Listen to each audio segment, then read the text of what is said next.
So firstly, take the paper you soaked and put it in a blender. I'm eyeballing the amount of water because that's just the way I roll, I guess. I hope this works.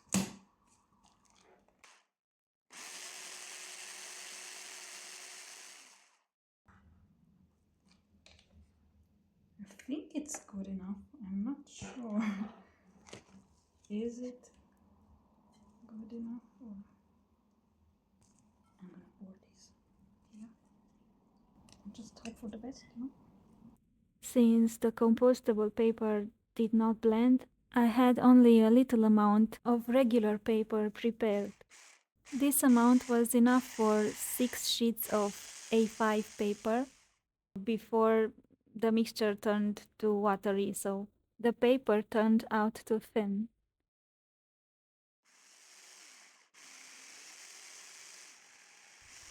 Somehow I imagined there would have been more specks, like random letters or maybe some colors left. But no, it's just gray mush. Let's clean this up.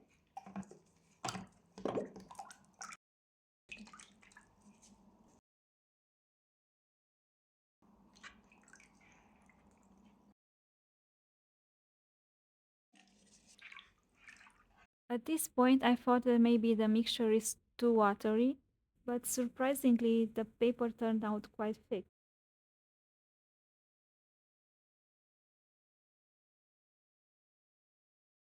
Before you start, prepare the cotton pieces. And if you have a bigger tray, it's definitely better.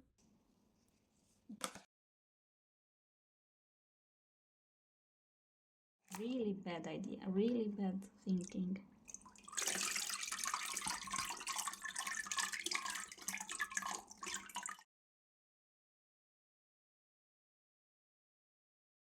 I think it's really nice. Yeah. Make sure to get same-sized frames to avoid this problem. So I'm thinking like this. Is it visible? I don't know. Anyways. Yeah. So I flipped it under the mesh. Should I press harder or I can see the water coming out, but I don't want to, you know, press too hard. Maybe I'm gonna mess it up. No.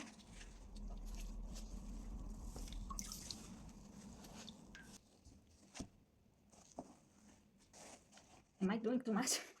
I don't know. Why it's so scary? I'm gonna just try to remove. Oh, it removed really nicely. Oh, this looks really interesting. I forgot to film this, but I went to attach them to the clothes dryer. Really cute lavender. Dried lavender. Oh, maybe it's too much. I don't know.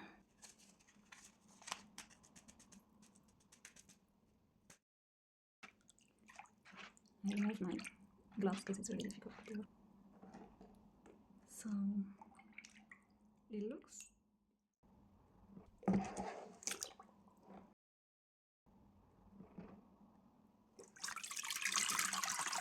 doesn't really have a smell. So I love white tea and matcha tea. Those are my favorites. I think I'm almost done with this one as well. So the problem is that I don't have so much space to dry this sheet of paper, so worried if I would be able to remove this from the sheet. Because yeah, you can see it upflow.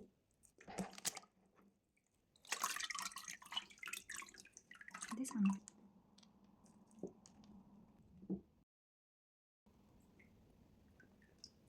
I'm not against leaving it like this. I think it's charming.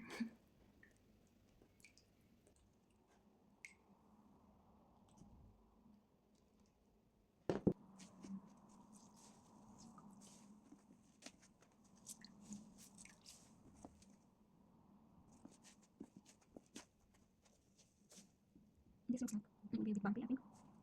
But maybe after I press it, it will just flatten out. I don't know. And this one definitely is a bit bumpy. So let's try it.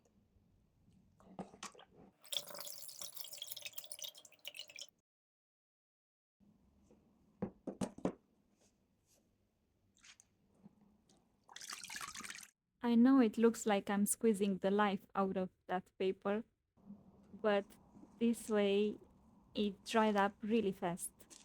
I think it only took a day and a half or so, maybe even less. And we're finished. This is the last one. This is how they looked while drying. And now comes the most satisfying part.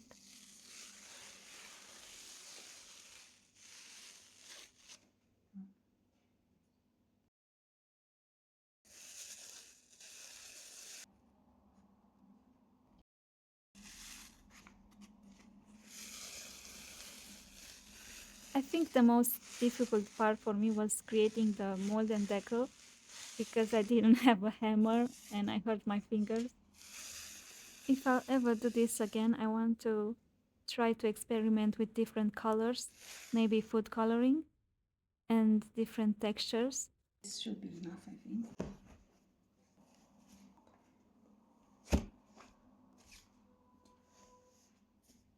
And this is how they look after being pressed for a while, at least a month or so. They became much thinner compared to when I peeled them off. I have a paper cutter, but I'm gonna leave the edges like this because I think they're quite charming this way and messy. They can be used as backgrounds for letters or postcards, or maybe in collages. The texture could have been better if the mosquito net was finer. So I wouldn't use this type of paper for inking, calligraphy, or drawing. But to me, it's super useful because I mostly illustrate digitally and I don't like that perfect smooth look. I always add textures to make my illustrations seem like engravings or aged manuscripts. Although nothing beats traditional art, but it's cheaper to illustrate digitally, I think. I'm I think of myself as a saver. I like to save things for later just in case. So I have a lot of colorful paper from packaging that I kept, and I also made some bad prints that I wanted to recycle, so I thought what better way than doing it myself. I also wanted to keep most of the mistakes I made in the process because I I find it comforting when others admit to their mistakes and to their failed attempts. For a first attempt, it could have been worse, and I hope someone will enjoy it and maybe even recreate this type of paper, lavender soup paper.